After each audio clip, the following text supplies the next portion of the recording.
Good morning, good afternoon, good evening, everyone across the Zoom dome and around the world. You're welcome to the February 2023 edition of the African Literature Association lecture series. My name is Akin Adeshokon. I teach comparative literature and African cinema at Indiana University in Bloomington, Indiana. And it has been my pleasure over the past 2 years, almost 3 years, to coordinate this series with my colleagues in the Executive Council of the Association, especially Matt Brown, of the University of Wisconsin-Madison, and James Makoko of William and Hobart College in Geneva, New York. The series began 2 years ago at the height of the COVID-19 pandemic, which forced a global lockdown. But it was also an imaginative initiative that was suggested by the then president of the association, Grima Negash of Ohio State University. Since then, it has continued to receive the support of the Executive Council, and particularly of subsequent presidents, that is Mohamed Kamara and Gaurav Desai of the University of Michigan, who is our current president and a co-organizer of the series. We also acknowledge the technical support of Alexis Lagendorf, our web development assistant.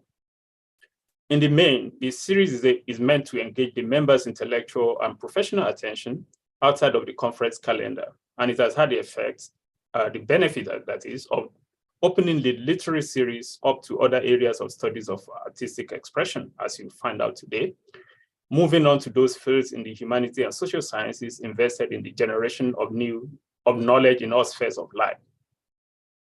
Those in attendance who may be new to the series are encouraged to review past lectures dating back to the September 2020, to get a sense of the diversity of the subjects and scholars that we have featured. As always, we acknowledge the continuing support of other members of the council, as well as the larger membership of the association. Their continuing attention and attendance has made the series to stand as a publicly engaged features of the association's presence in this age when public engagement is roughly equivalent to be socially or civically responsible. We thank you all. Our guests today are author and editor of new books on popular culture, both published just last year.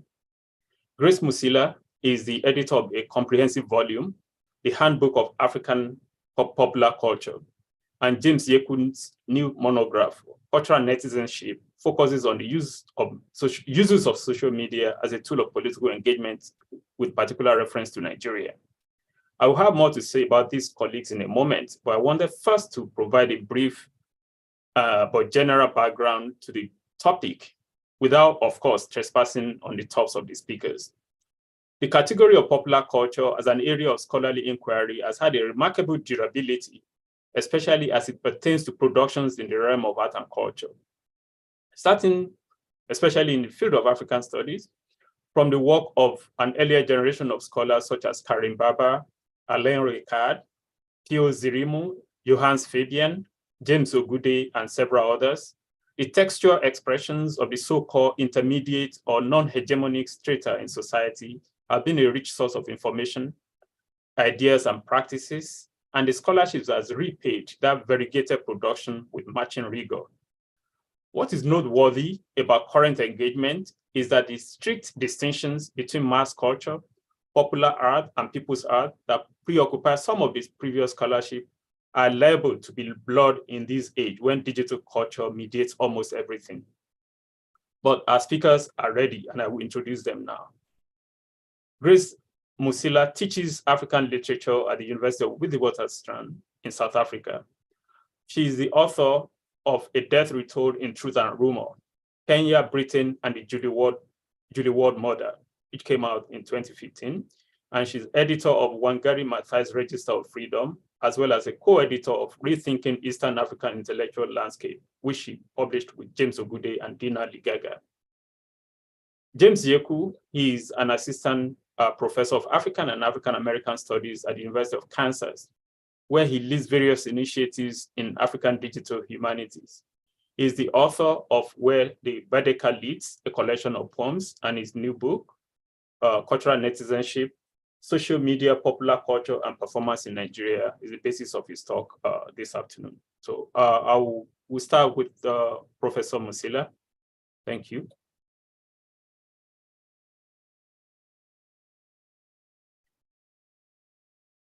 Thank you so much, Professor Deshokan, for that introduction, and greetings, everybody, and thank you for joining us today. I'll start by first thanking Matt Brown, Alexis Langetoff, and Prof. Deshokan, as well as Prof. Kamara and Prof. Girmay, and also my co-presenter today, Professor Yékú, and all the colleagues who made today's event possible. I'm going to be sharing some slides, so I'll go off screen for a bit, but I'll be back towards the end. So I'll just put off my video for a bit so I can share my slides.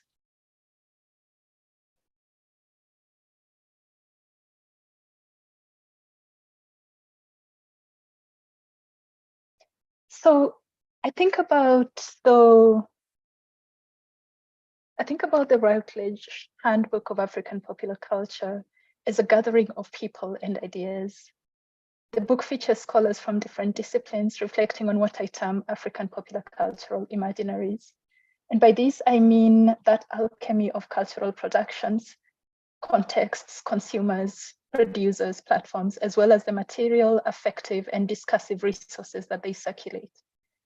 We consider popular art forms to be influential in shaping people's thoughts, values, and aspirations, while convening platforms for working through questions of everyday life and imagining horizons of the possible.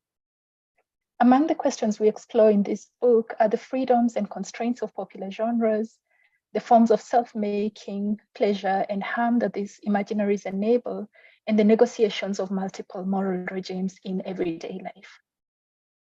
So this is a large volume with 24 chapters and around about 470 pages. So I won't even pretend to summarize the ideas that we explore here.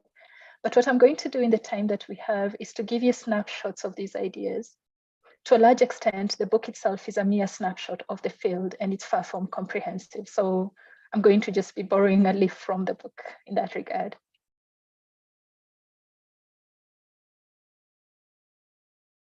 So I framed my introduction to the book as 13 Ways of Reading African Popular Culture, which is an obvious nod to Henry Louis Gates Jr.'s 13 Ways of Looking at a Black Man, which is, I consider, just a wonderful read. And I think those of you who've read it would agree with me. And he in turn draws inspiration from Wallace Stevens's poem, 13 Ways of Looking at a Blackbird, which was first published in 1923. And it's basically a century old this year. So both texts celebrate multiple perspectives and experiences, but in my framing, I redirect this concept via a childhood game that I grew up playing called Chamawe. Now this game features 13 pebbles and a hole or a circle that's drawn on the ground. And at the start of the game, the 12 pebbles are placed in the hole or circle, and the player tosses up the 13th pebble, then moves the remaining 12 pebbles in and out of the hole or circle before catching the pebble when it drops back into their hands. And it's played in levels. So you've got level 1 where you need to leave one pebble outside. Level 2, you leave 2 pebbles until at the very end, when if you're at level 12, then you're taking all the 12 pebbles out of the circle or hole and moving all of them back to the hole and then starting again from the beginning. Now the game can be played alone or by many players taking turns. And as it unfolds, players swap news, gossip, jokes, and random thoughts. Chamawe showcases the principles of creativity, play, pleasure, learning, and sociality, all of which are key coordinates of African popular cultural imaginaries. Additionally, the mathematical combinations of pebbles at each turn of the game are a generative metaphor with which to think through the permutations of features that are foregrounded in different facets of African popular cultural imaginaries from different stakeholders' vantage points. So for instance, depending on one's priorities, if we look at stand-up comedy shows, then they're about creativity, entrepreneurship, artist networks, social political commentary, leisure, edutainment, social order, sociality, self-making, etc. So borrowing from Chamawe's 13 Pebbles, I proposed 13 ways of reading African popular culture as a way of framing the coordinates that I consider to be foundational to the field, while signaling the many combinations that are possible with these 13 nodes. Like Chamawe, African popular culture is vital and fluid. Different elements will be foregrounded in different contexts of production and circulation, in much the same way that Chamawe enables different combinations of the 13 pebbles at each point in the game. So for the rest of the talk, I'm going to offer abbreviated snapshots of these 13 strands and how the different chapters, I think the different chapters showcase these strands. And I'm going to start with the question of bodies and affects. I think it's impossible to talk about popular cultural forms without discussing the affects that they generate, sustain, or diffuse. In fact, affect is an important currency of exchange circulated in many of these forms. These exchanges are anchored in what Terry Capietal theorized as affective capitalism, in reference to the intersection between emotions, value production, and everyday life. So in our book, affects figure pretty much right across most of the chapters, but I'm going to just sample two to comment on how it plays out in two of the chapters. We've got Mylene Lille's chapter, which is on drama and spoken word poetry in the Great Lakes region, and it tracks how hope and resilience, which are largely associated with the NGO complex in post-conflict regions, has seeped into both social discourse and literary imaginaries, becoming a mark of survival and aspiration to national recovery. In another chapter by Nikita Ajirakor, we see how crowdfunding for popular arts in Tanzania mobilizes discourses of shared passion for art and activism, as well as an evocation of religious tithing through live performances to persuade the public to fund Tanzanian hip hop and spoken word poetry. A second node that I want to turn to is a question of intermediation and transmediation. And I'm glad for this event to be in conversation with James Yékú, because his work is very much at the cutting edge of just the dynamics around transmediation and intermediation. So we know that the ongoing development of new media technologies enables the same content to flow through many different channels and assume many different forms at the point of reception. It's tempting to think about these developments as erasing earlier forms. But as Henry Jenkins told us back in 2006, old media never die. What dies are simply the tools we use to access media content. Technologies become obsolete and get replaced, but media, on the other hand, evolve, and their functions and status are shifted by the introduction of new technologies.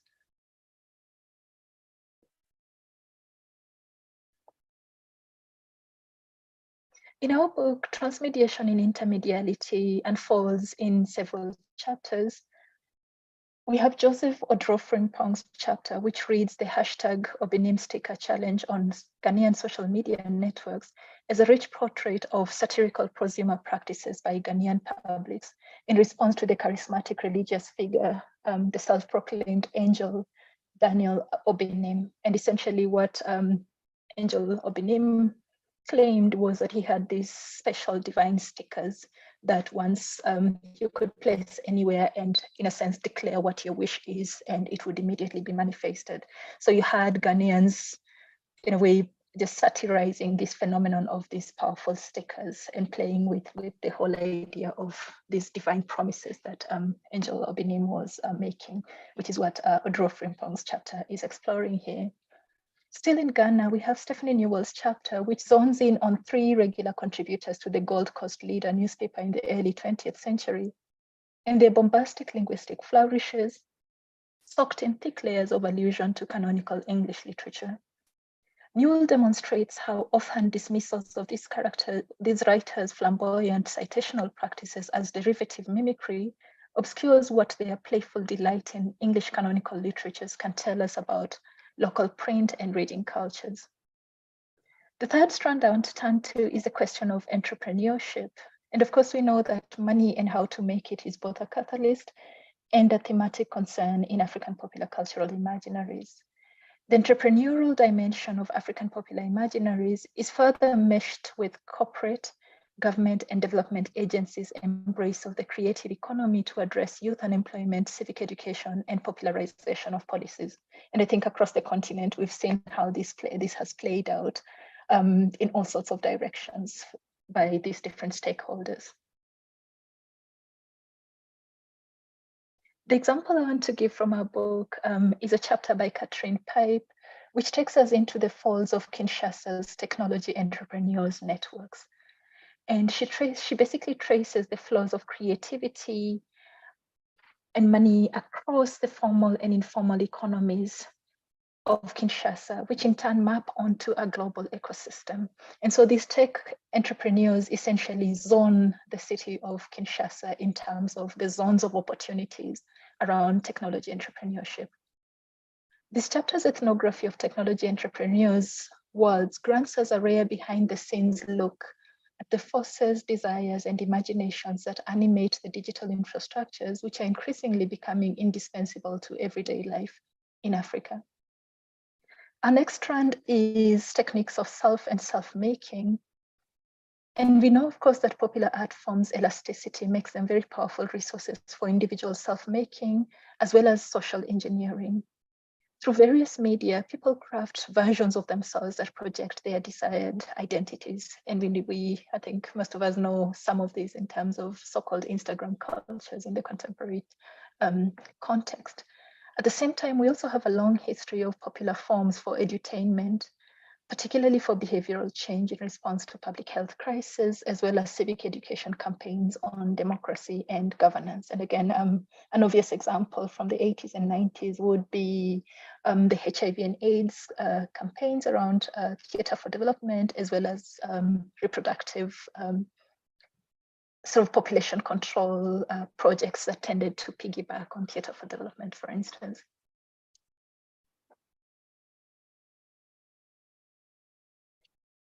In our book, we have Alessandro Jedlowski's chapter, which examines representations of Africans' encounters with Europeans in video films from Nigeria and Ethiopia. Jedlowski argues that these films stage African self-reflexivity on encounters, perceptions, and assumptions about relationships with Europe. Another dimension of public pedagogies and techniques of self is offered by Dina Ligaga's chapter on Kenyan socialite, musician, and businesswoman Esther Akoth, aka Akothe, who uses social media to stage a hyper-feminine model of success for her publics and to share her perspectives on self-management. Akothe's post-feminist self-presentation enables her to articulate provocative gender politics, even as these insights remain framed within an intensely neoliberal capitalist framework of success and the good life. Which of course then brings us to the question of the politics of value in popular cultural arts. Stephanie Newell's 2011 work describes scholarly hostility towards popular fiction in East and Southern Africa, partly owing to strong investment in Marxist literary criticism and the prioritization of popular literature over genres considered to be individualist mimicries of American popular culture. And some of this debate, of course, unfolded in the South African context in response to the drum writers and the kinds of narratives and aesthetic choices that they were making at the time. And these anxieties of value continue to haunt popular fiction broadly, but also popular arts broadly in Africa to date. In our collection, we've got Doslin Kiguru's chapter, which interrogates the normative ideas of value in mainstream literary studies by considering the implications of plagiarism scandals for literary awards. And here she's looking at the case of a winner of the Kane Prize for African short stories, whose winning story was considered to have been plagiarized, and there was a whole scandal around that. And Kiguru essentially describes plagiarism scandals as disorienting the principles of prestige, consecration, and honor that attach to literary awards as part of the infrastructure of legitimation. Still on questions of value, we've got Ranka Premarat's chapter, which insists that our framing of African popular literature is a negatively defined category in sharp distinction from literatures coded as quote-unquote elite, quote-unquote canonical, or quote-unquote post-colonial, essentially imposes hierarchies and value judgments that undermine the rewards of reading these bodies of literature as interlocking rather than polar opposites on a hierarchical scale. And so in her chapter, she literally performs these alternative reading of what happens when we read these bodies of literature as interlocking literary systems, essentially. These anxieties of value then take us to another strand, which is the question of agency.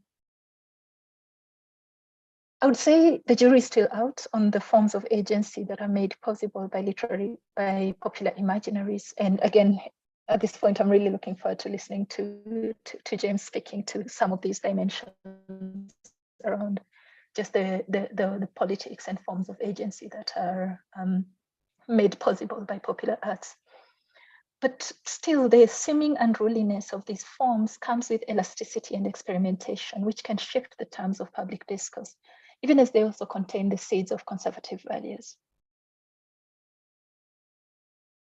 So 3 chapters that point in different directions in terms of just the possibilities around questions of politics and agency. First of all, we've got Femi Romosele's chapter, which reselected Nigerian music videos whose artistic genealogies make them politically textured texts that exceed conventional understandings of the music video as a promotional tool. Romosele's reading shows that the dynamic relationship between popular art, historical context, and audiences untethers some music videos from charges of consumer fantasies that is stereotypically associated with Nollywood film. Still in Nigeria, James Yékú's chapter draws on Debo Adedayo's use of Instagram comedy to theorize what he terms performative citizenship in reference to the use of digital platforms and performance genres to enact political subjectivities. And we'll be hearing a bit more about this shortly. Lastly, we've got Corinne Sandworth's chapter, which explores the political violence of the Italian invasion of Ethiopia in the 1930s within South African print cultures. And her chapter shows how the Ethiopian conflict became a revolutionary trope that was reconfigured to articulate anti-colonial debates in Black South African newspapers in the 1930s. Returning back to the digital mode, digital activism remains a powerful phenomenon, but with many movements staging robust activist interventions, both online and offline. But Jody Dane's theorization of communicative capitalism qualifies our optimism about the promise of digital platforms. There's also the view that digital platforms have revolutionized publishing and accessibility of literature for African writers as well as readers. But despite this lively landscape, Yékú insists that a print consciousness endures in African digital imaginaries, and many writers approach the digital as an experimental test bed for the imagination. This points to perceptions of the digital realm as unstable and impermanent.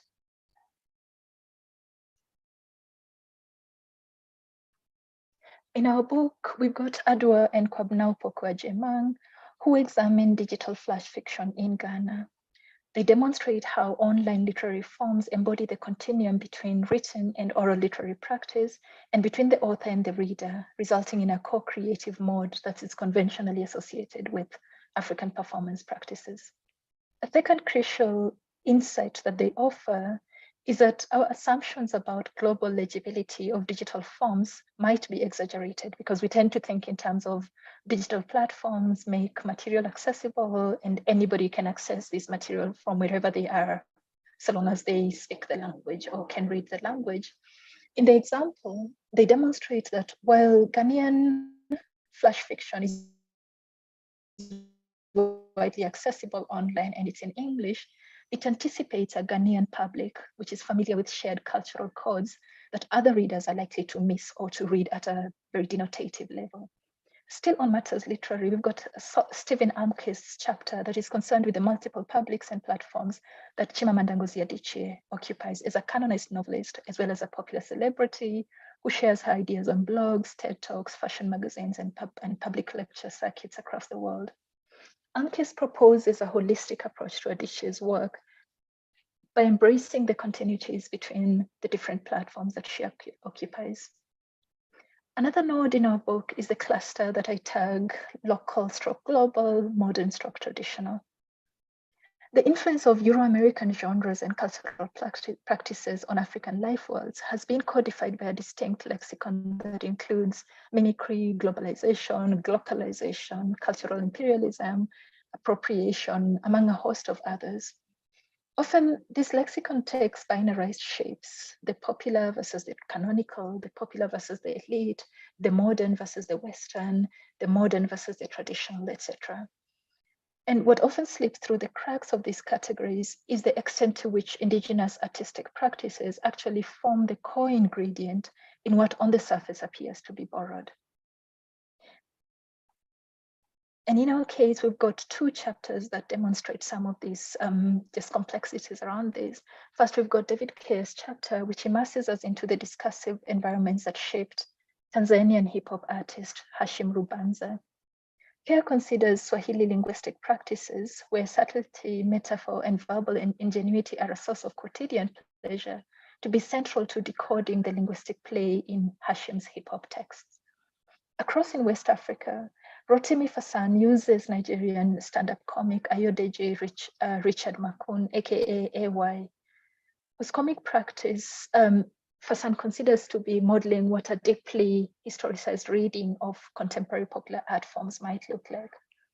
Stan argues that AY's performance practice has its avatars in a mesh of traditional and neo-traditional forms, such as Efegelede and Agbegijo Alarinjo theatre, blended with a parody of Aladura and Pentecostal performative modes. Fasan's chapter recuperates indigenous roots in stand-up comedy, which is often misrecognized as a fully imported cultural form. This takes us then to the question of publics and audiences. Popular art forms address multiple publics, which in turn blurs spatial and temporal boundaries. For instance, publics excluded from freshly published content eventually gain access when such material finds its way to open access platforms, whether legally or otherwise.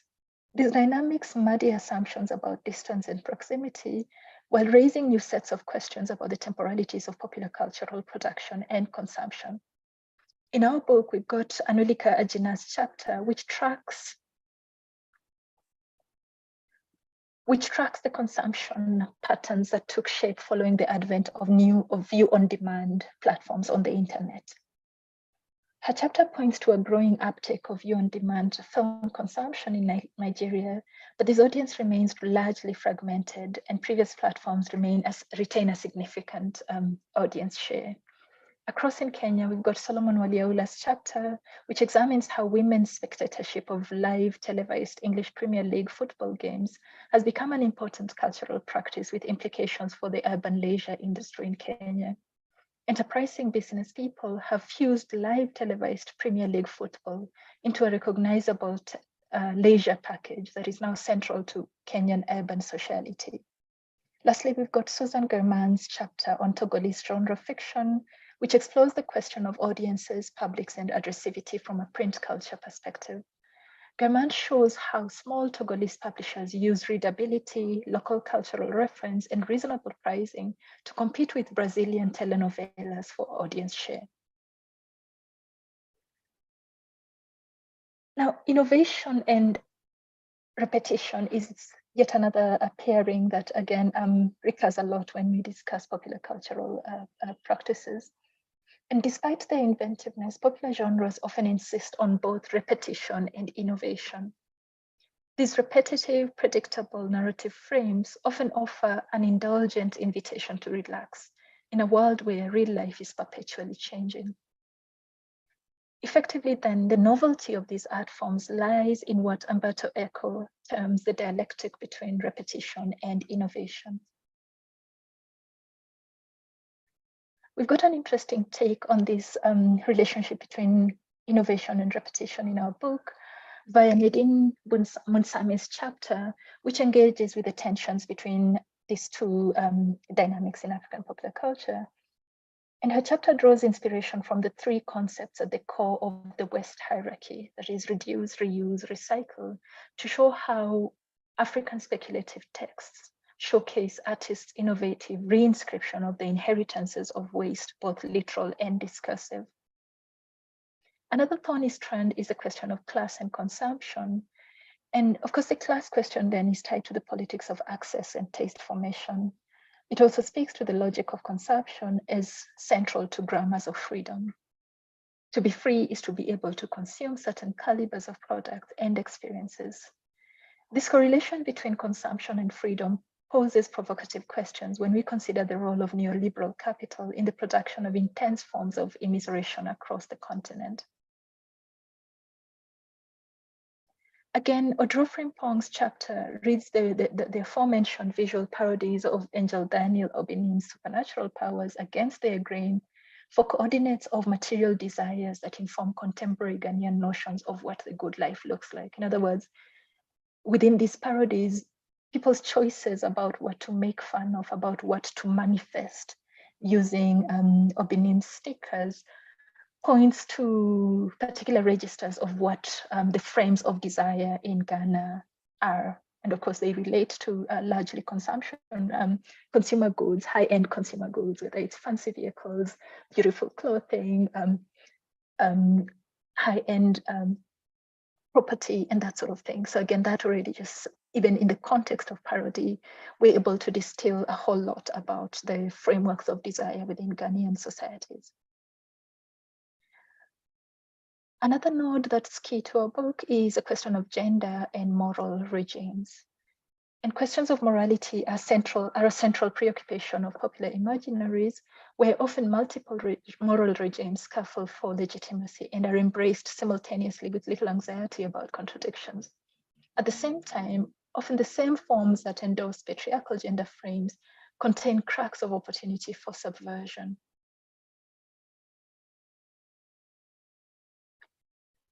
One of the many chapters that attends to gender in the book is Rian Poinsami's chapter, which considers the Mauritian LGBTQ+ community's use of linguistic and visual semiotic resources on the digital realm in pursuit of queer livability in a heteronormative society.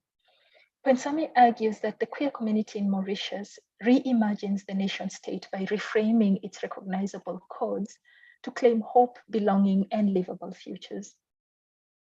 Lastly, I'll close with a question of networks. Much of the artistic, aesthetic, and activist and commercial viability of popular art forms in Africa has been made possible by networks and communities of practice.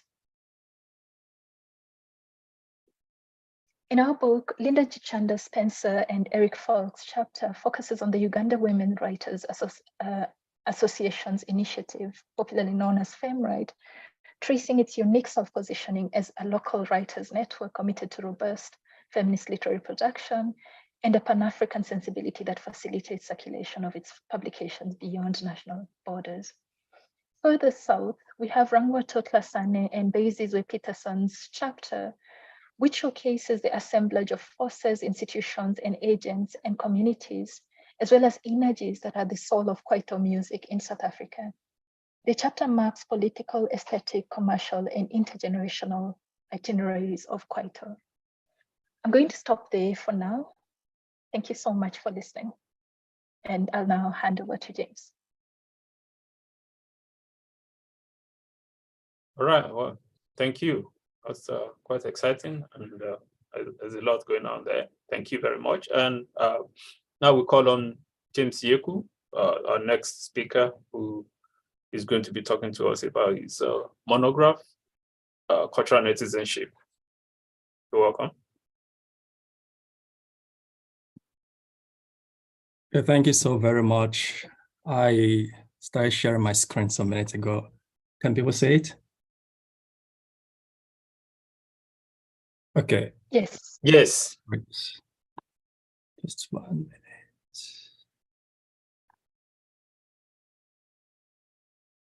So I also want to thank the organizers of this event for inviting us to share our work. So specifically, I want to thank Professor Adeshokon, Professor Brown, Alexis Langedorf, and the entire ALA Executive Board. And just to say that I want to, express how grateful I am to be in conversation with Professor Musila. The book she just presented on is one I think is an excellent material for the field. I remember long after the work had begun, I heard about the project and I wrote to her to ask if I could contribute a chapter, and she very generously allowed me to. So I'm grateful for that, and I just wanted to acknowledge that publicly. Thanks for all you do, Grace. For my book, I like to begin with a brief account of the origin of the material in the work.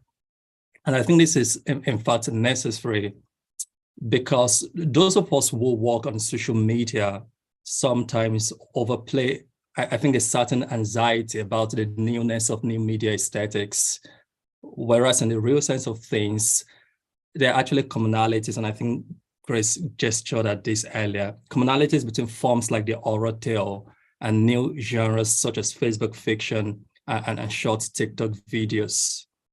So while my interest in my book is the relationship between platformization and African cultural productions and visual culture, I actually first came to digital culture research through old media such as literature and film. So naturally, I took along the critical metaphors of those fields as I began to reflect on the aesthetic implications of digital affordances. I remember in 2012 at the Institute of African Studies in Ibadan, I presented a paper on the circulations of trickster poetics as one example of the different kinds of popular representations that were beginning to make appearance on several digital platforms. And that paper later was published in the Journal of African Cultural Studies as Akpos Don't Come Again, Nigerian Cyberpop Era Trickster. But the thing is that the figure of a popular cultural hero in cyberspace had been a subject of another publication before my 2015 article. And here I'm referring to the 2012 Research in African Literature's article by our colleague, Dina Legaga, who before my own work had similarly identified the internet as an alternative space for the enactment of Kenyan popular cultures. Although cultural netizenship departs from the pre-web 2.0 focus of this article, it nonetheless builds on Legaga's important work, especially because it stages a critical dialogue between African popular cultures and digital media, and of course, as well as the cultural politics of everyday life that is made possible through that encounter. On the literary side of things, Shola Adenekon's groundbreaking work similarly offers a solid body of ideas that enrich the scholarship on African digital cultures. Now, in thinking with the works of these scholars, as well as those of other critics writing in the context of older media and performances, and I'm thinking about the work of Karen Baba, Onokome Okome, and Stephanie Newell, what became clear to me was a need to linger a bit more on the popular ontologies of cultural representations being enabled by digital technologies. So examples of these textual and media forms include internet memes, protest selfies, GIFs, and other visual signifiers of everyday online communication in the social media age. I think these images intervene subversively in the context of state power and hegemonic culture in the context of Nigeria. And as online popular forms, the gesture towards the late Lauren Barland calls the counter-politics of the silly objects. And that's why, for this reason, my attention in the book is given to how cultural netizens, as producers of internet aesthetics and social media, organize these popular artifacts into some kind of silly assemblage of social and political critiques. In a sense, therefore, my analysis of satirical humor and the ephemeral archive of this non-serious text take digital forms and performances as subaltern repudiations of state feelings, while at the same time, they also take seriously the notion of silliness through digital tests like the selfie, which of course is notoriously popular as the most hastily discarded object of social media performances. But rather than dismiss selfies and internet memes, I engage with them as legitimate sites of popular visual media that demonstrate the expansion of the field of African popular culture. So for example, the relationship between Nollywood films and internet memes in the second chapter of the book was really intended to mark the intimacies and kinship between earlier forms of popular culture like film and different types of social media aesthetics. To phrase the relationship between Nollywood texts and internet memes as the mimification of Nollywood, as I do in that chapter, is both to capture the melodramatic nature of both medium and the ways in which memes can, in fact, present us with the digital mediations of Nollywood. So the intermediality of these two forms might sometimes produce different regimes of immediacy, and there's no doubt about this. But I think what they also do is to conduce our attention to the democratized access to the means of producing everyday narratives.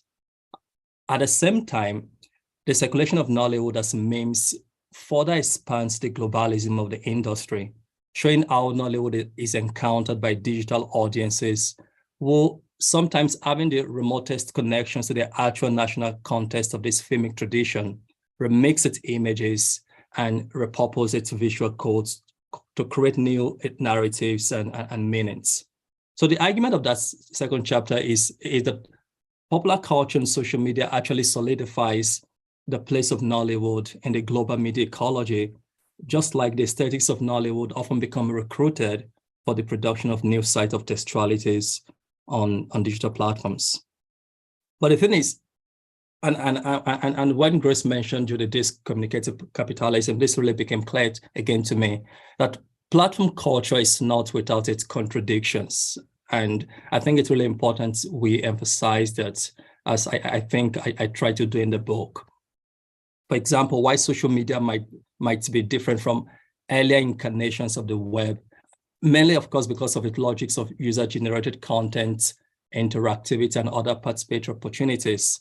Its relentless affective capture of capitalist value from user interactions remains very much entangled with the cultural productions and sites of agency and even textual performances of the self this platform facilitates at the same time. It's for this reason that cultural netizenship understands social media as caught up in some kind of familiar technological ambivalence, one that clarifies for us the tensions between techno-optimism and utopian understandings of digital media and the various sides of artistic freedoms it might engender. So rather than the single story of social media as an unserious terrain that mainly intensifies the plasticity of experience, one rooted in simulacra perhaps, I think we do need to keep this ambivalence in constant view and see that the agency of popular users may also be structured by the platform itself. On the one hand, while the book centers on digitally enabled artistic expressions, my focus is actually clear from the beginning that social media platforms are rife with hierarchies and hegemonic tensions, such as capital is the primal logic of the web's ontological claims to connective relations. So choosing not to romanticize social media in the book is a recognition of its communicative capitalism on the one hand, and also the fact that the algorithmic protocols on which social media is anchored have encoded into their design and functions the biases and polities of their creators. Drawing from Althusserian formulations of subjectivity, therefore, I describe this process as algorithmic interpellation, to name how algorithms shape subjectivities online and help people ideologically based on their digital lives and traces that often become rendered lucrative to big data. But of course, beyond the politics of big data and its infinite model of economic growth at the expense of content creators, it's also a reward mechanism on social media, one that compensates cultural producers. And yet the politics of value comes back into play. In this process of cultural entrepreneurship, though, this reward structure also becomes one way the production of popular culture and social media becomes a means of responding to precarious economic conditions. In the Nigerian instance, for example, the immediacy that comes with the monetization of online social presence and the practices of popular mediality serves to show how the creation of popular forms often becomes a business opportunity for content creators. But aside from capitalist relations of data and the commodification of digital labors, another theme in the book is the specific ways by which the primacy of performed popular culture is shown to be connected to various sites of artistic activism. This was evident during the Bring Back Our Girls movement and the recent NSS movement. But rather than a sociological analysis of this online social movement, my interest in them is mainly how popular visual media becomes textured into the unruly flows of their hashtags and narratives, and also the ways in which the political becomes in this framework usable for the production of popular digital text. So in several chapters, the digital is made to map the quotidian coordinates of everyday life and their connections to state polities and the performance of citizenship. It is this performance of citizenship I've called cultural netizenship, especially to mark the digital acts and cultural performances that push the boundaries of citizenship beyond its normative legal understandings. Cultural netizenship in the book describes the silly objects of meme culture as the most immediate and condensed mode of cultural and political commentary on social media platforms. So cultural netizens use viral memes and other digital media images to make sense of social processes or to perform speech online.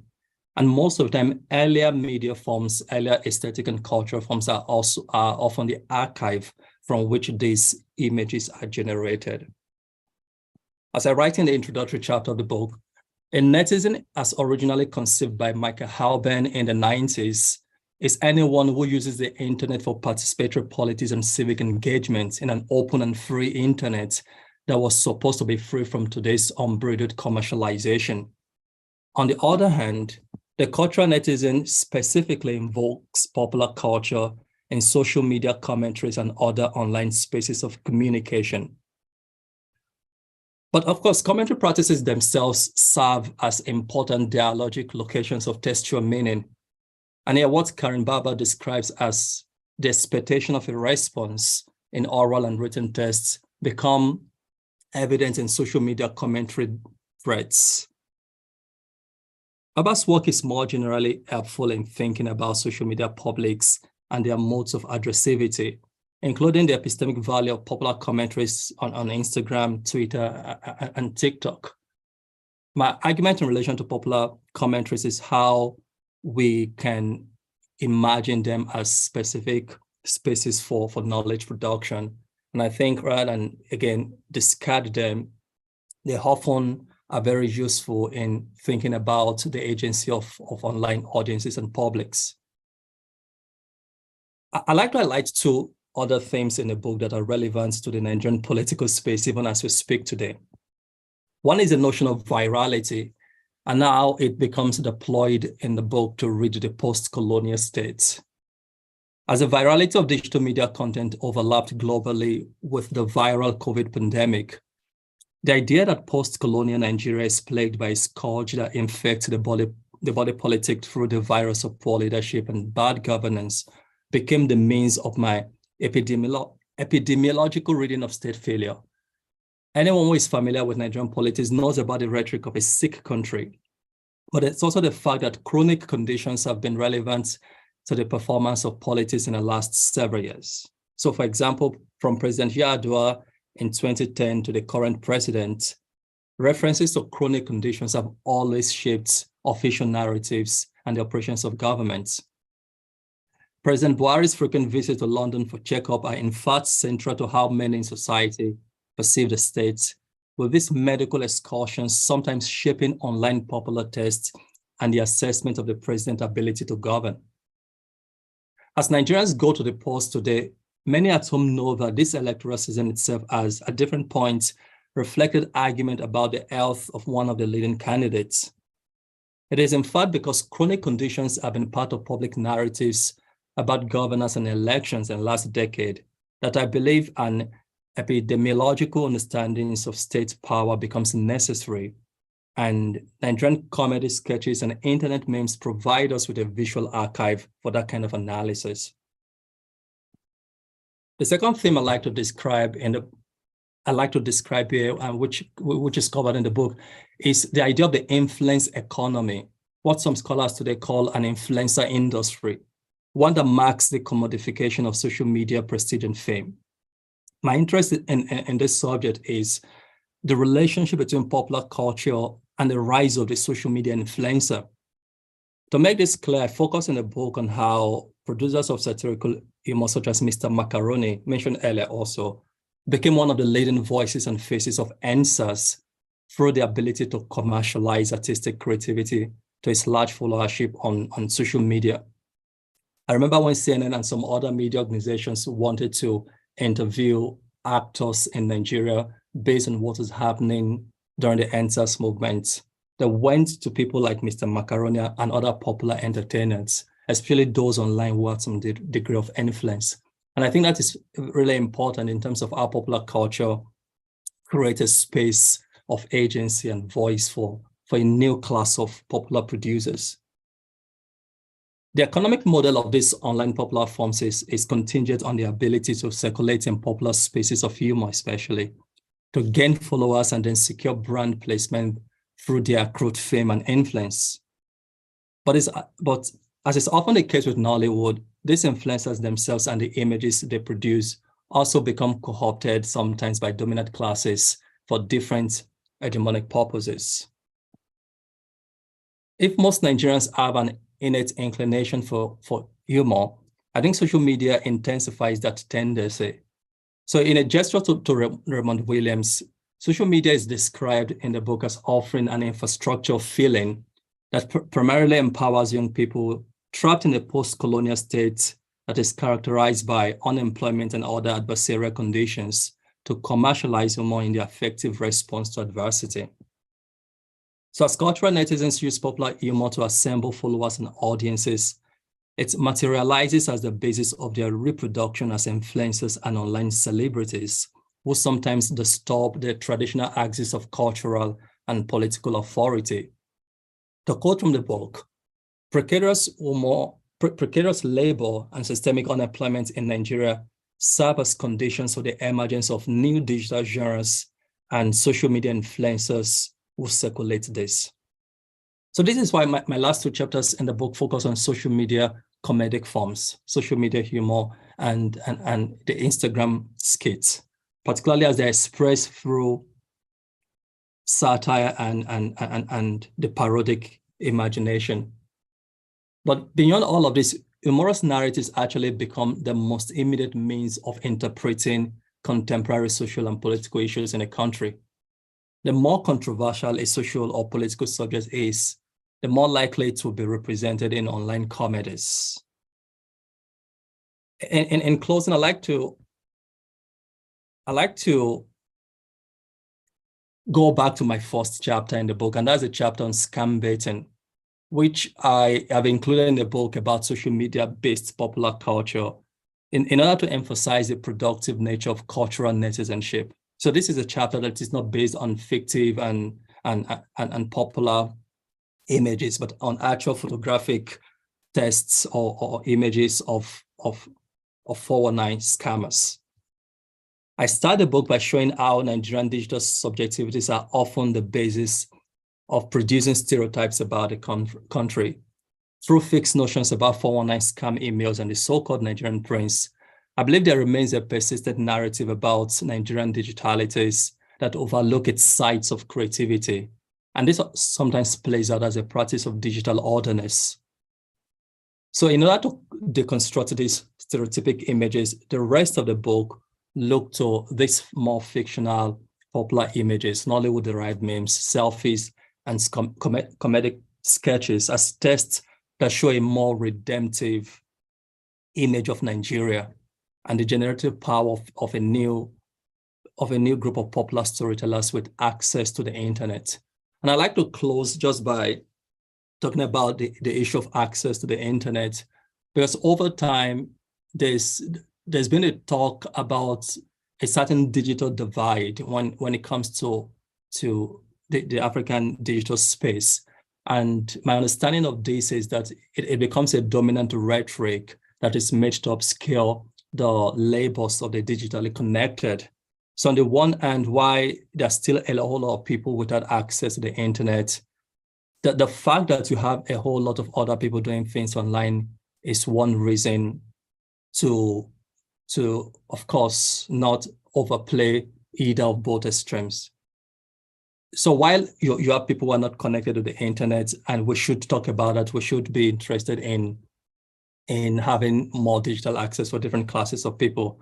The fact that a lot of people also are doing creative works online is one reason to retain what I referred to earlier, some kind of technological ambivalence that I think is something we should continue to emphasize when it comes to digital research on the continent. So rather than the extreme of a digital divide, I'm in fact arguing that we retain this understanding of both possibilities, as I try to do in the book. I think I'll leave it at that. If there are questions, I'll be happy to take one or two. Thank you.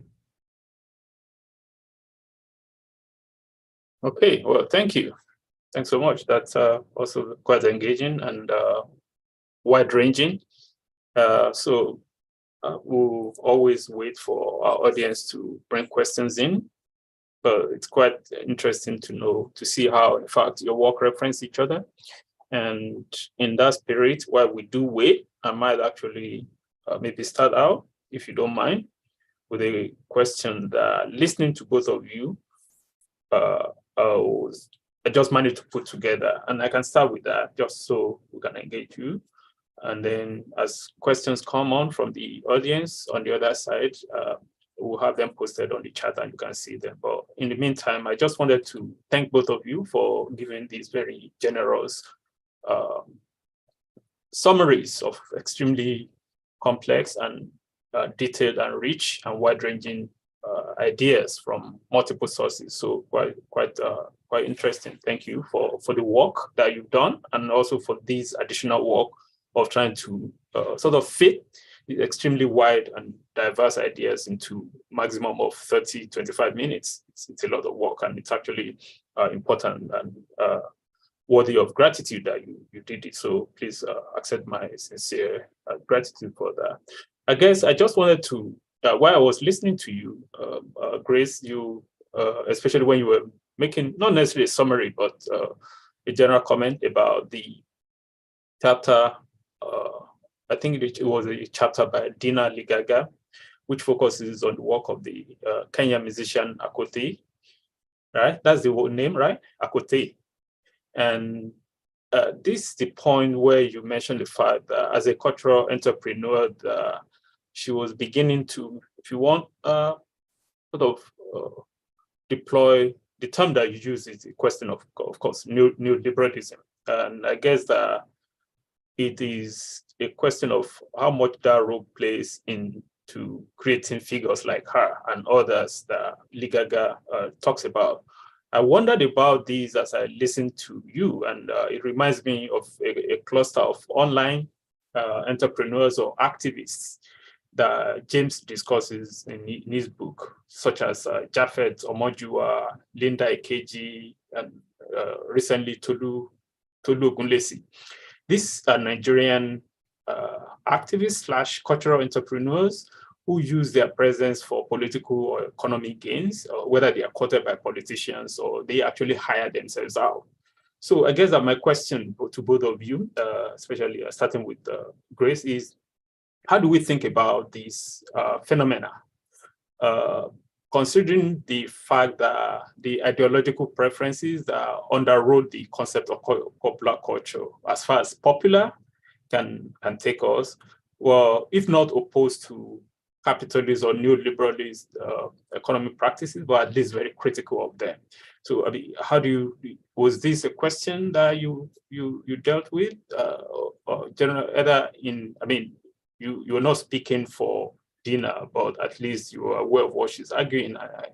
And I heard a bit of that in your introduction as well. So I thought I would ask this question of both of you. How, essentially, how do we think about this phenomena of people actually using popular culture for this, in the service of a system that the concept itself was originally generated to at least critique, if not to oppose? Thanks so much. That's a wonderful question. Thank you so much, but also a difficult one. So I'll try and wrestle with it, then hand it over to James. I think in a way you're taking us to the ways in which this chapter and what James is theorizing as the influencer economy really forces us to revisit some of the earlier definitions of the popular, particularly because there's one strand of definitions of the popular which was assumed to be aligned with, and hence the idea of the popular versus the elite.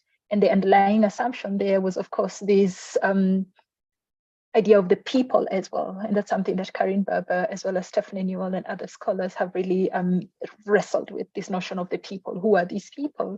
So in those early early iterations of these debates, the people loosely coincides with, again, it's close cousins to the idea of the masses, right? In Marx's vocabulary.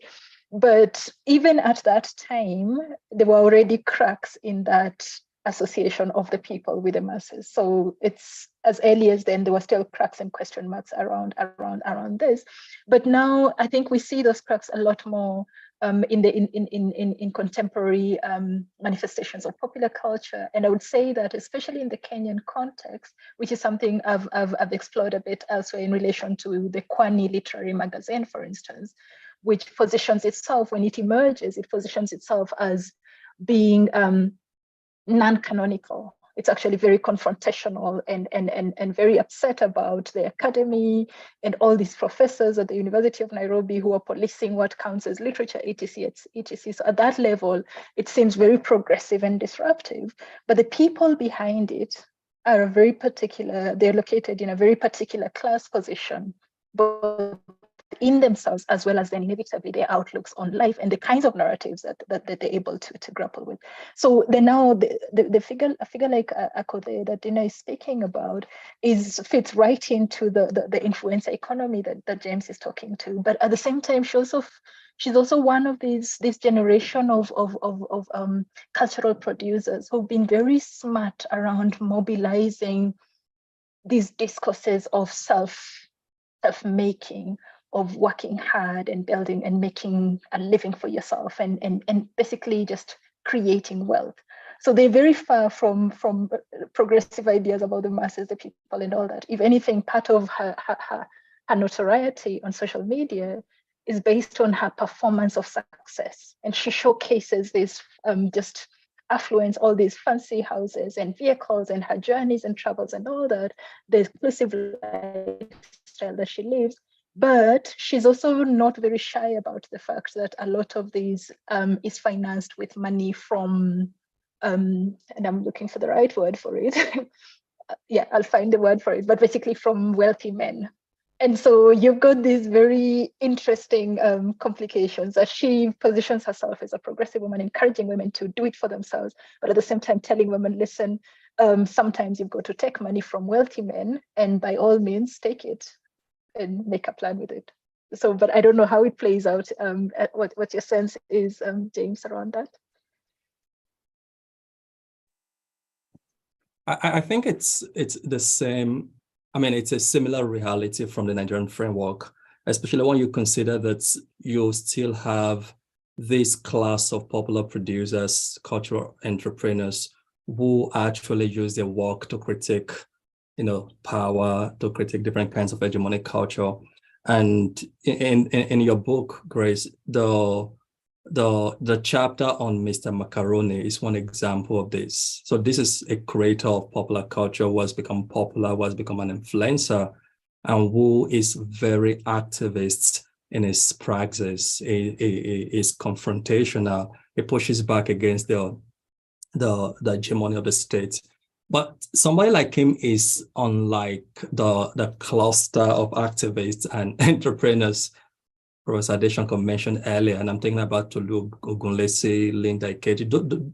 That's another coterie of influencers online. And in the book, I try to make a distinction between both, right?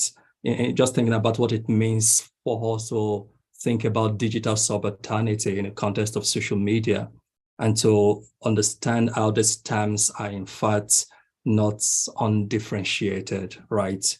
We do need to keep in mind the various classes of internet subjects and the way the popular becomes usable for them in their pushback against different kinds of totalities.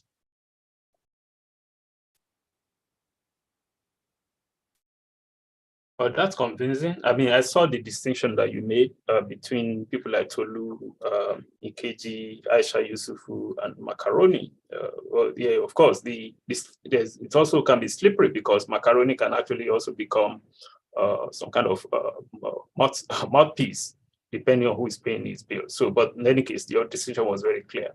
But now we have a question from, which I hope you can see, from one of our colleagues, Stephanie Noor. Thanking both of you. Asking James to talk about the kind of archive that's is considered by social media, and if you can suggest method for scholars to use to widen literary studies to include social media creativity. That's a good question. Yeah, I think it's a good question. It's also a loaded one. I can't imagine how to do justice to it, but I know that I have always thought about social media as an unruly archive, and unruly because it's dialogic, and the facts of its multivocality for me is really important. This possibility of polyphony for multiple voices that are in constant dialogue with one another, that for me is really important.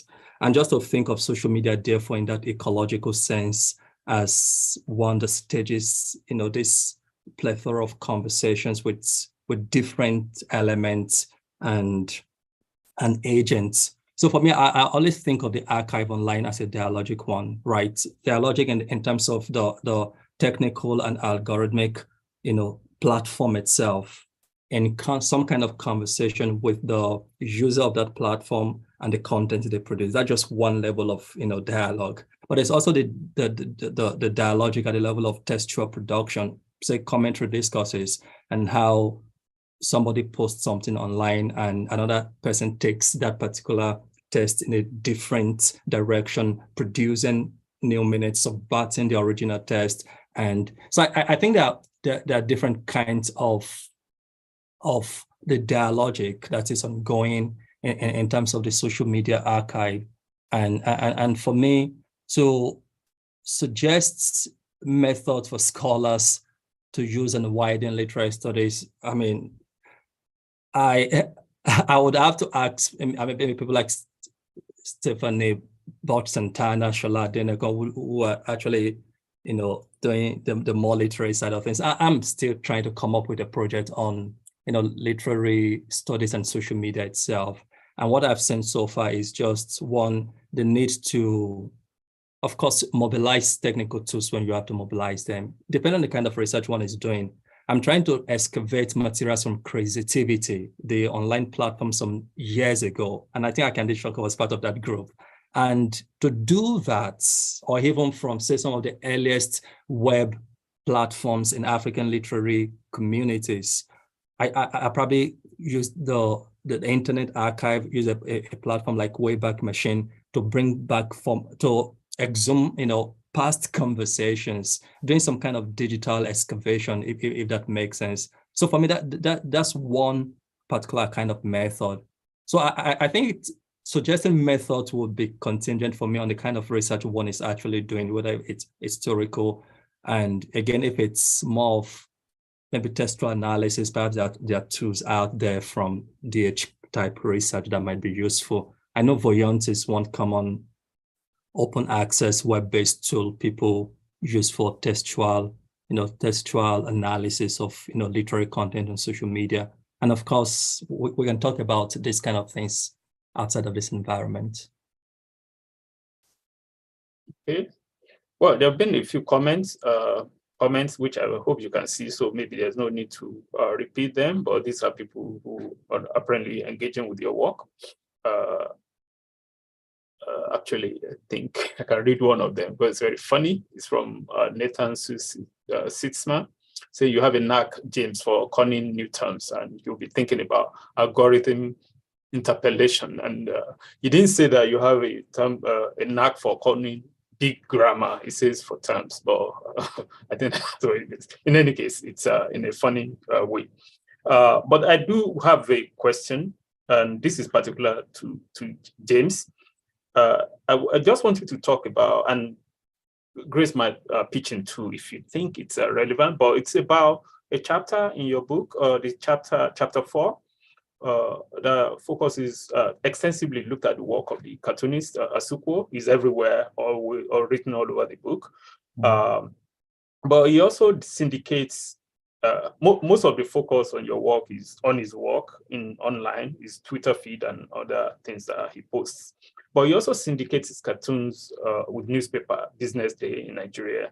And my question then is, if you see any relationship between the kind of public service that newspaper typically provide and the kind of cultural netizenship that you talk about, that earlier kind of public service, like traditional newspapers in Nigeria, as you know, are perhaps far more powerful than governments. They still remain so, maybe not as they used to be, but that discourse doesn't feature as prominently in your work.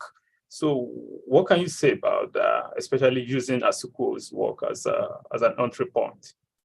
Yeah, that's a great question, Prof. I think the first thing is to keep in mind my understanding of cultural netizenship as based on the regeneration of the images of others or the uses of the images of others. So it means digital mediations of these cartoons also, as a matter of fact, borrow a lot from Asuquo's previous, print productions of this cartoons. So I took it for granted that Business Day, archive he already has. It's more or less a carryover into the digital. I was so enamored with what I wanted to do, I guess, with the digital reproduction of his print works and how the digital itself is almost made at a technical level to anchor all the means of production of these cartoons. But of course, I think I had an interview with him in which he said it still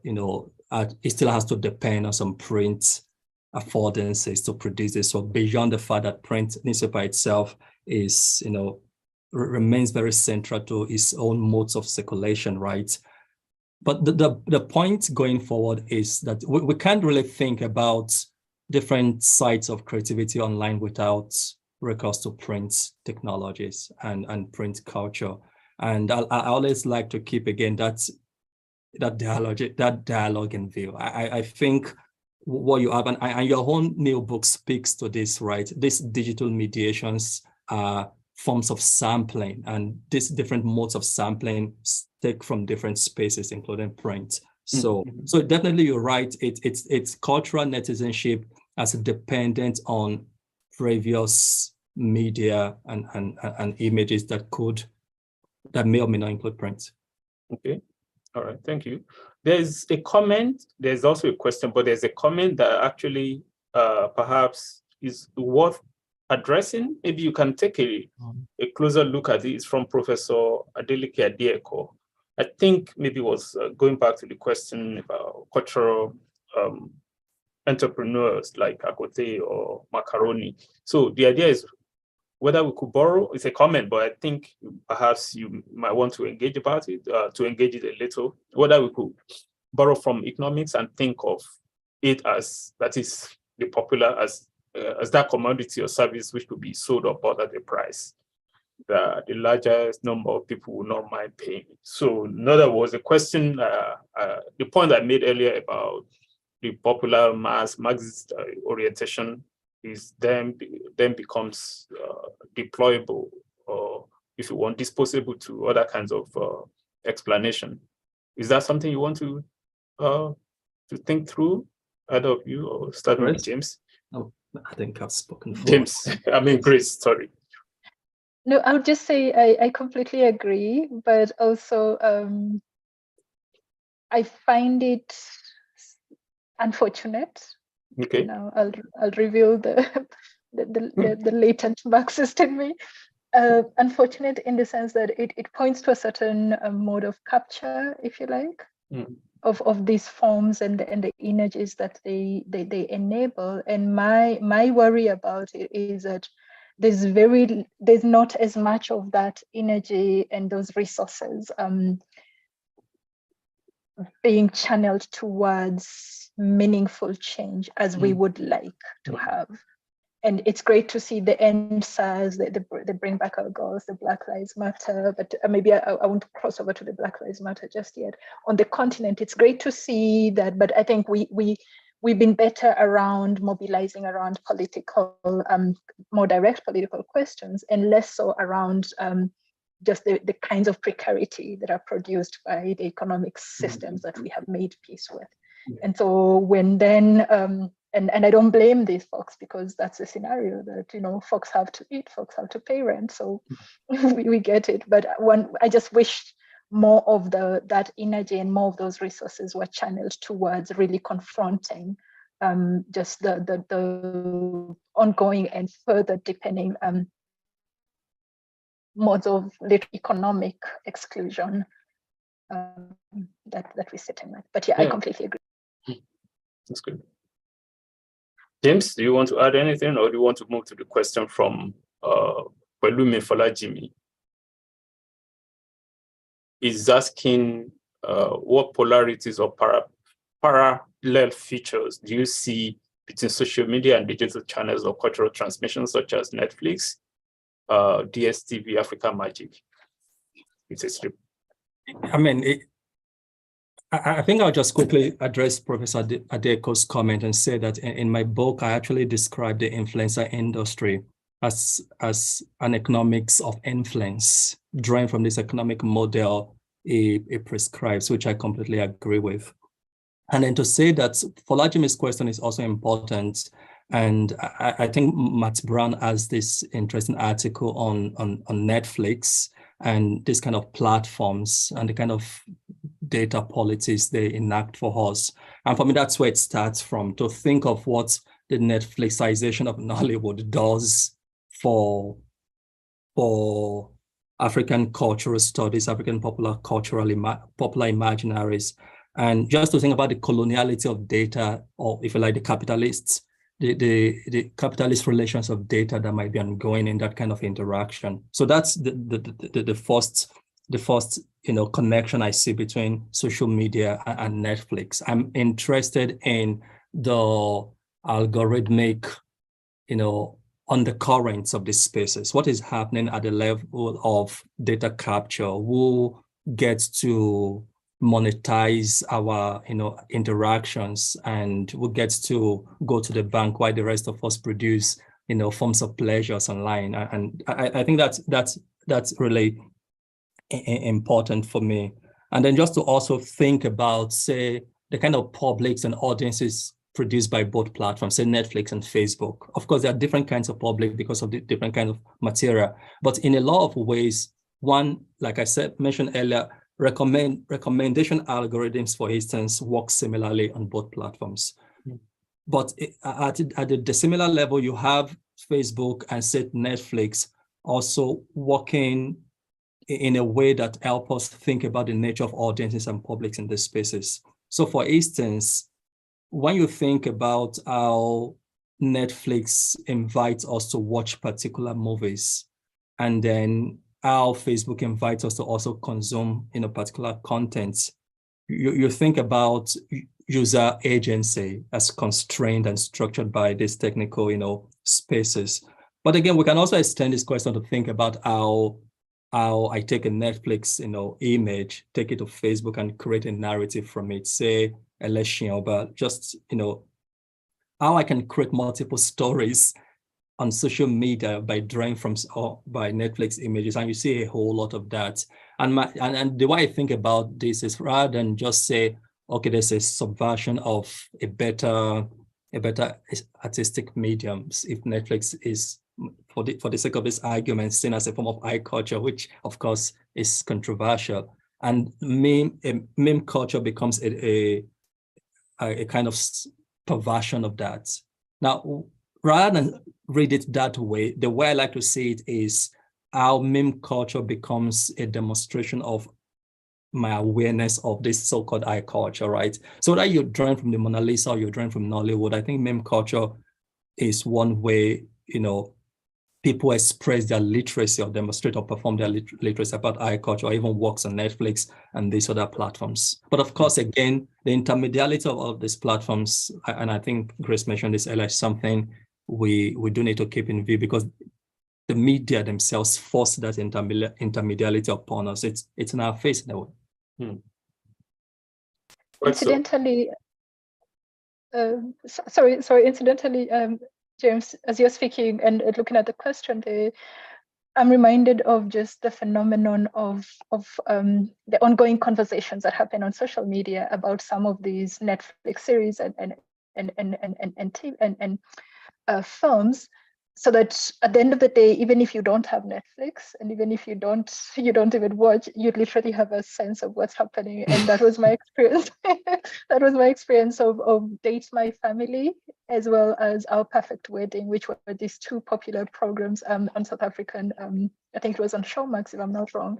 And I wasn't watching them at the time, but I can hold a reasonable conversation about them just based on audience reception. Every weekend, you'd have literally a 2-hour workshop of people really furiously debating. And again, it takes us back to the idea of certain classics, which some people have not read, but somehow they just name drop, the decolonizing the mind, the people who just run around and, the way Ngugi says in decolonizing the mind, and they've not read, but they don't even need to have read it anymore because they've absorbed it from past readers' conversations about it has become folkloric, more or less.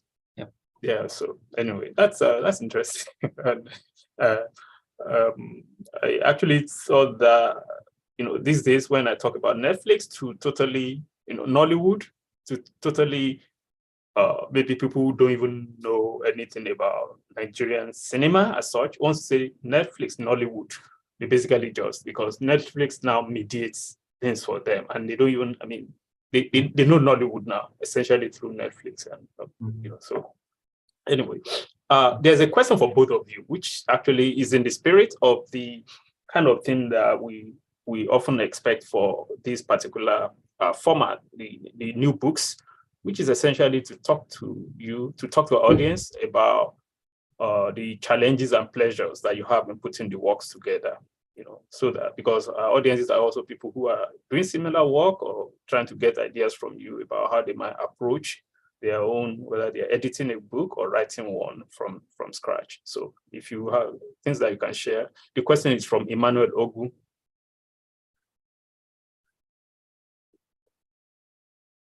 Okay, who goes first? James, do you want to go first? I think the moments of pleasures for me were those time. When the book actually was almost a reality, the process of writing and all of those things was, usually fraught and difficult, trying to grapple with the same material you've been working on since grad school, but I could sense and detect a level of satisfaction when, after reader reports and the ideas began to crystallize the way I thought I wanted it, and connect that satisfaction with what I thought I wanted to do when I started work in 2013. I knew I wanted to talk about the relationship between cultural productions and social media, but I didn't call it cultural netizenship then. I just called it the performative agents and politics in Nigerian social media, which unfortunately to this point makes people just see the work as the use of popular culture and political engagement. I think it does much more than that. And cultural netizenship helps me to say, so this is actually meme culture, popular visual media, and its entanglement with hegemonic culture generally, using the Nigerian framework. So the moment I realized, okay, I think cultural netizenship is what I do want to talk about, not even netizenship, because netizenship is completely different and something that's more common in Asian media, in the landscape of Asian media studies and what have you. In the English-speaking world, you have a number of monographs and references to netizenship, right? So I want to talk about the cultural and aesthetic dimensions to netizenship. So when it became clear that this was exactly what I wanted to do in grad school many years ago, that was really, enjoyable. In terms of challenge, curating an ongoing reality was really difficult. I remember somebody saying, James, you were able to include very recent events, and doing that meant I had to stay online, almost every day. This research gave me the perfect opportunity to stay on TikTok forever. That you were able to do what? I didn't catch that. Sorry. I was able to include recent events. Okay. Right. Things that happened last year. I think I have the NSAS movement, for instance, found its way into the book, and they bring back our guys, Occupy Nigeria. So this is from Occupy Nigeria 2012 to NSAS. The ability to map, going back to the first viral moment in the history of Nigerian social media, Oga at the top, and then connecting that to say Nollywood-derived, the uses of the political in the spaces of Instagram, doing a whole lot of things. So there's this messiness and unruliness I had to work with. I think that was challenging, and just being able to have a work on social media that speaks to some of the most beloved social media moments people may have had in the last 10 years.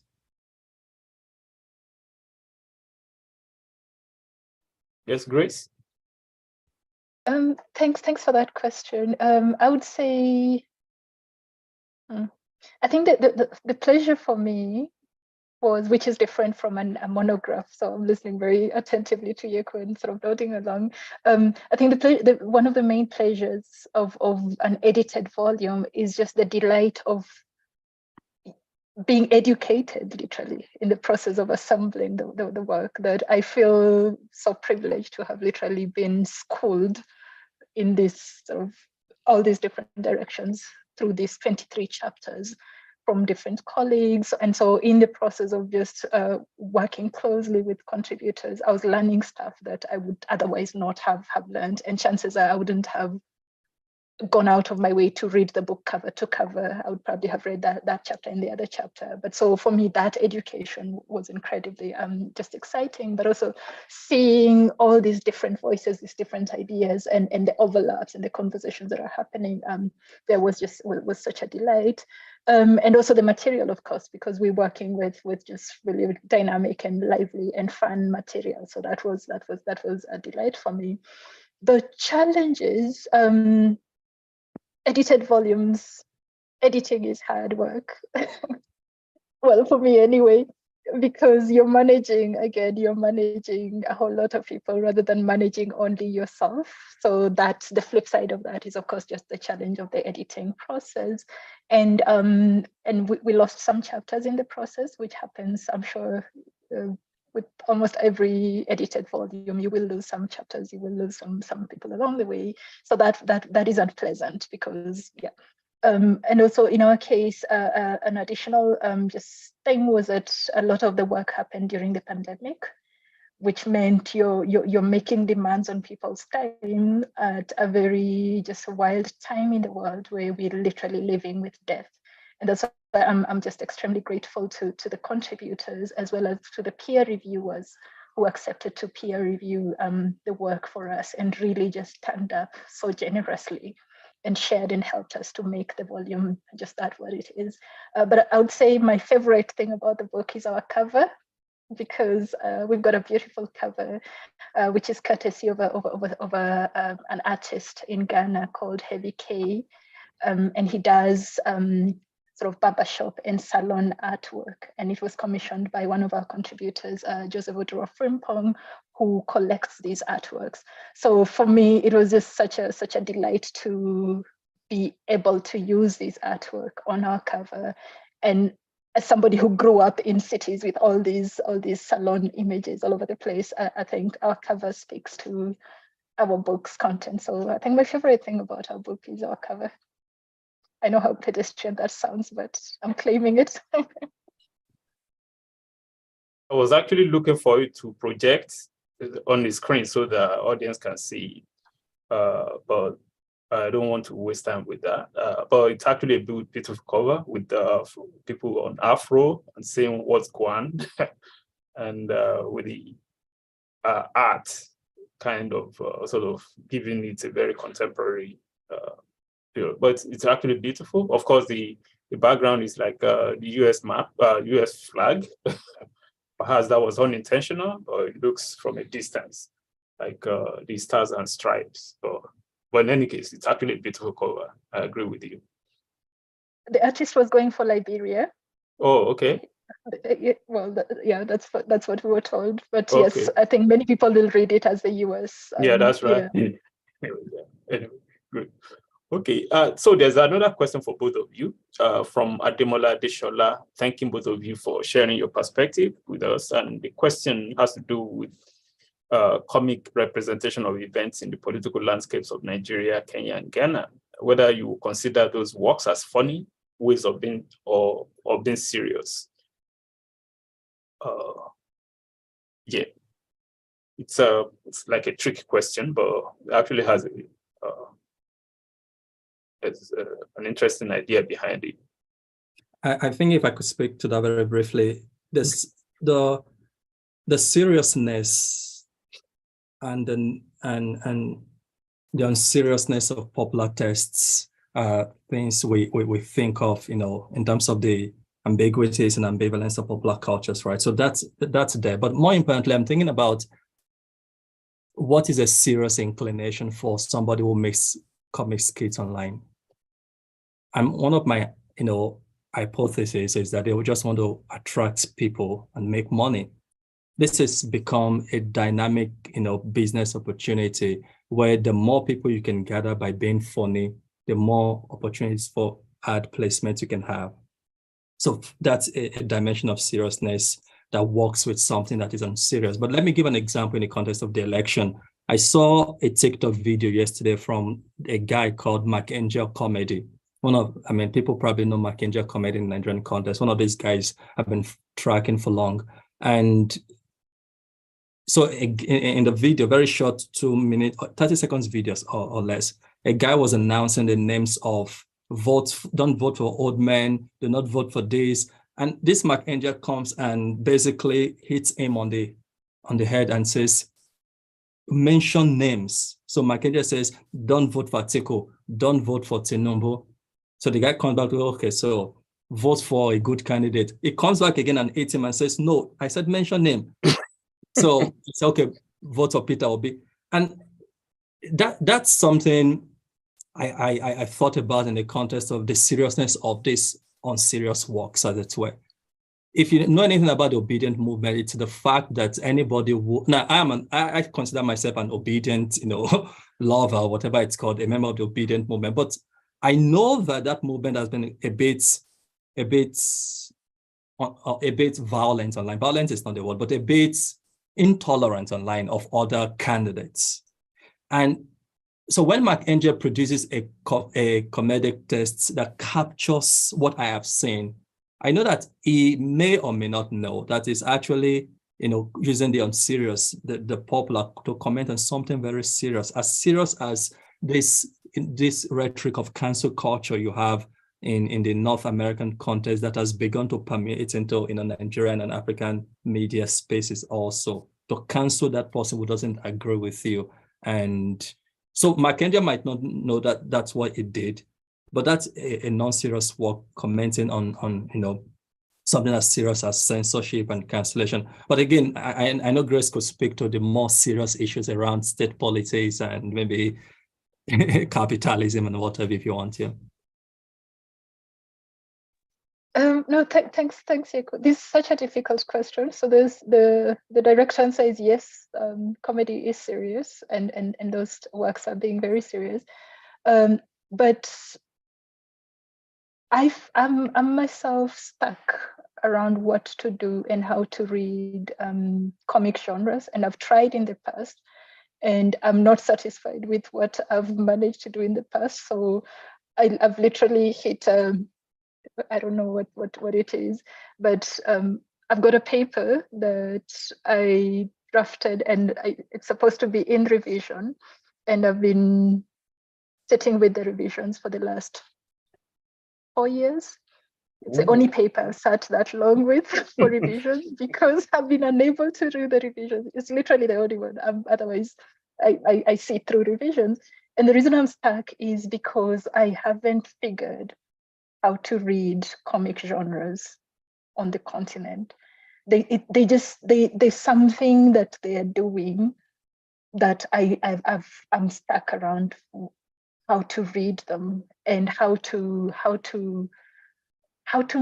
make sense of just the deep pain and hurt that lies at the center of a lot of our comic genres. So it's easier to read satirical genres that are directly satirizing a head of state or a politician, or it's easier to read that, but it's much harder to just figure out what is happening with all this laughter.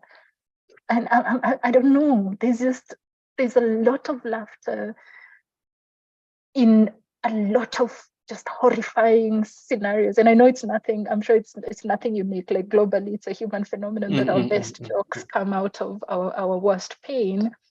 But there's something about African comic genres that I'm really hoping somebody finds us just the handle, and then I'll finish my paper. So, or you can turn the paper into a book. But I don't know what to do with it. I don't know how to say and what is happening here. But I wish there was good interdisciplinary work, maybe at that intersection between psychology, for instance, and cultural studies, because there's certain psychoses and traumas that we're sitting with, that we're processing via laughter. But yeah, I'm stuck. So I hope somebody will do this work, and then I can finish my paper. Okay, well, we'll see about that. Anyway, thank you. This is going well. We have roughly 12 minutes. It's kind of partly because we started a bit late, and I'm going to apologize to our audience at some point about that. But I actually just wanted to ask Grace a question that came up. It's kind of related to the first question I asked, but also different. And I think it's important. And I wondered, since you brought it up, Grace, I'll address it to you, but I think both of you can answer the question. This has to do with the old binary structure that you said when you were talking, maybe before you, I think it was when you were moving to the chapters by David Kerr and the scholar who wrote about Mauritius. This whole idea of how to actually think about the production of African cultural forms outside of terms that were imposed, so to speak. And I guess that my question then is, in what way is popular culture different from those ones? I mean, in other words, how does popular culture allow us to transcend that kind of divide? Because in your quotations or your reference to Harim Baba's work in your introduction, you sort of addressed it, but then move on to the question of Chachama, the game that you wanted to use as an example of the 13 ways of looking at popular culture. So my question to come back is, in what ways do you think the very concept of popular culture allows us or can allow us going forward to transcend these and this divide that you think is very dominant, still dominant in African cultural or African studies in general? So I think you're probably speaking to the binaries between the modern and the modern, the local and the global, modern traditional. So that's the one cluster, as well as the cluster around the popular and the canonical. That cluster as well. I think because of the unruliness that, again, as well, James nodded to, these forms and these practices simply get on with the business of thinking through everyday life, and they're unbothered by our categories. So it's actually literally we impose these categories, and a lot of the time, in a way, and my sense is that initially they came up as ways of people trying to make sense of this material that was different and unique and all that, which is why I think it's useful to do a genealogy of just the debates around popular culture at different points across time. So that's one way to do it. But the second way, which I think is pointed to by Rotimi as well as David's chapters, is that reminder about the fact that we're too quick to categorize forms as imported, as hip hop, they're borrowing from the African diasporic community, or stand-up comedy, yeah, it's borrowed as well. But when you sit, when we pause a bit and sit with this material, then we realize a lot of these genres and forms are actually, they're referencing indigenous modes. They're not even referencing overseas modes. And I give the example in the longer essay of a Ghanaian boxing sort of a Ghanaian sport that's close to boxing. I think it's called Atuole, if I'm not wrong. And there's a social historian who's done a beautiful book on this phenomenon. So for many people, we think of it as it's boxing, but it's easy to see it like that because at some point Ghana was very present in the sort of global boxing ring, so to speak. But actually the reason for that prominence was because of this indigenous boxing sport that preceded European presence in Ghana. So for me, I think in a way, just honoring the unruliness of popular forms as well as paying attention to the indigenous roots, but also being self-reflexive about the anxieties of value that inform these binaries, and realizing that they eventually cost us more than they give us, which is what Ranka Primorat's chapter in the book tries to demonstrate, that in the process of this gatekeeping of what text belongs in what category, we lose out on just so much richer interpretative practices that are made possible by reading these literary systems as interlocking, rather than here is a popular text, here is a canonical postcolonial text. Great, thank you. James? I think Grace has said it all. Perhaps something just to add briefly is to say that how the people, and I think Karen Bab always enjoys us to go back to the people, right? How do the people themselves see these categories is in fact important, rather than the impositions, scholarly impositions of people like us who call this, popular and this, canonical and what have you. And also to know that these forms themselves change over time, right? Even in the scholarly community, among scholars, what used to be high culture could suddenly become a form of popular culture later, and vice versa. So just to be humble sometimes and listen to the people and how they define their own works is also something I just wanted to throw out there.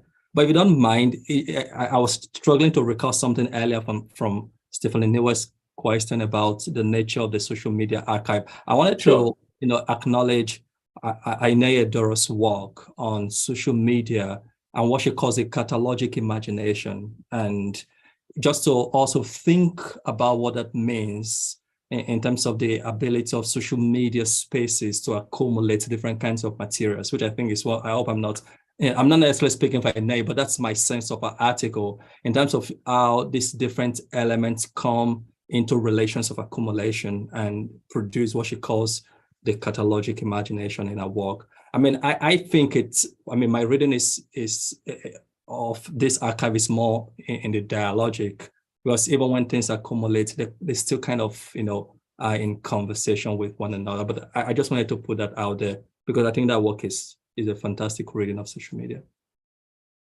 Okay. Thank you. This is very good. Thank you to both of you.